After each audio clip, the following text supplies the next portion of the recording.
Cuando nuestro Señor Cristo Jesús por fin había resucitado entre los muertos y se había elevado en los cielos ante los apóstoles y sus discípulos, Él les dijo que se quedasen en Jerusalén para que así recibiesen al ayudador. Ellos no sabían que se refería al Espíritu Santo, que llegaría por fin a la fiesta hebrea de Shavuot, mejor conocida como Pentecostés. Y esto ocurrió en tiempos de los apóstoles, en el principio del libro de Hechos, de cómo fue un grupo reducido de personas quienes recibieron el Espíritu Santo. Pero antes de que llegase este glorioso día, Pedro y los apóstoles estaban consternados, ya que Judas Iscariote era uno de los 12 y había muerto recientemente por haber traicionado a nuestro Señor Cristo Jesús. Obviamente nadie se lamentó por la muerte del traidor, pero aún así Pedro sentía que debían tener a otro miembro que pudiese reemplazar el rol de Judas Iscariote. Después de un gran debate, los apóstoles llegaron a una conclusión bastante lógica, que si los 11 apóstoles tenían en común que habían conocido a Jesús desde el principio, habían sido testigos de todo su trayecto, su crucifixión y después su resurrección, entonces el 12º apóstol tenía que ser otro discípulo que había acompañado desde el principio. Hay que recordar que a Jesús no solo le acompañaban los 12 apóstoles, sino que un grupo reducido de discípulos también estaba con él. Y ya que ellos creían que pronto iba a venir la llegada del Señor Jesús, que en unos pocos años Él volvería, ellos pensaban que lo más prudente era elegir un hombre que había conocido a Jesús desde sus inicios, desde los inicios del bautismo de Juan Bautista hasta la resurrección. Aunque habían muchos discípulos en el grupo, solo un grupo selecto podían cumplir con estos requisitos. Después de debatirlo profundamente y ponerlo en oración, eligieron a Matías, un hombre recto y honorable ante los ojos de toda la congregación. Pero a pesar de que esta decisión tenía toda la lógica posible, no venía de parte de Dios, y ellos sin darse cuenta, el 12º apóstol aún no había aparecido, y ese sería Saulo de Tarso, mejor conocido como Pablo.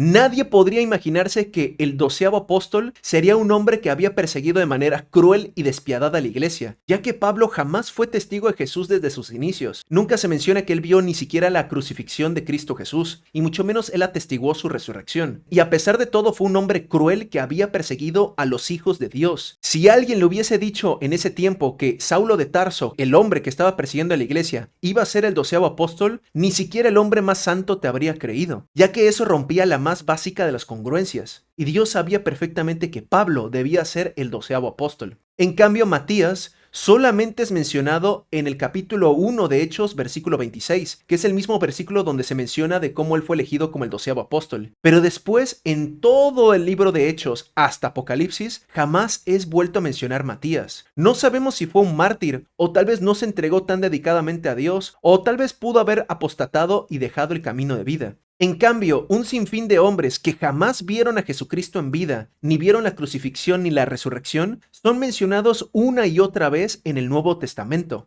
Hombres como Bernabé, Timoteo, Apolos, Aquila y su esposa Priscila. Hombres y mujeres que sí predicaron el Evangelio y que jamás fueron testigos de todo lo que hizo Cristo Jesús en la tierra. Simplemente creyeron por el oír. Ni tampoco recurrieron a señales y milagros, a excepción de Saulo de Tarso, que él pudo ver el milagro de la presencia de Dios que lo dejó ciego por 3 días, antes de que llegase a la ciudad de Damasco. Esto nos enseña de cómo mucha gente que jamás ha visto milagros, señales y prodigios, sí cree de corazón en Cristo Jesús. Y cómo tristemente en muchas iglesias hay supuestos cristianos que presumen estar llenos de fe, pero que jamás van a creer en un pastor, predicador o profeta si no ven que esa persona lleva a cabo señales. No digo que las señales no ocurran en nuestros tiempos, pero si uno espera para creer el poder ver, entonces es una persona sin fe, y sin fe es imposible agradar a Dios. Esta historia de Saulo de Tarso, de cómo él fue elegido como el 12º apóstol de parte de Dios, nos enseña de cómo grandes hombres en la fe, que al principio serán perseguidores de los cristianos en esta gran persecución que viene, ellos sí se van a arrepentir y van a ser estas personas que van a predicar la palabra por el mundo, de que a pesar de que cometieron horribles pecados, aún así van a ser usados por Dios para su propia gloria. Y como hoy en día mucha gente es elegida como pastores o predicadores por grandes iglesias meramente por voluntad humana, tal vez no por soberbia, sino meramente por lógica humana, donde parecería congruente que determinada persona tomase el rol de ser predicador o pastor, pero sin consultar al Espíritu Santo, que es el único que puede guiarnos para saber quién debe tomar determinado ministerio. En una defensa para los apóstoles, cuando eligieron a Matías, aún no había venido el derramamiento del Espíritu Santo, y eran ignorantes del poder de Dios en ese entonces, pero actualmente ya está el Espíritu Santo entre nosotros y Él es nuestro guía y ayudador para saber quién debe tomar un rol y quién otro no debe tomar ese rol, ya que debemos primero ser instruidos en la Biblia, la oración, el ayuno, para que así el Espíritu Santo nos guíe, como está escrito en Salmos capítulo 119, versículo 105.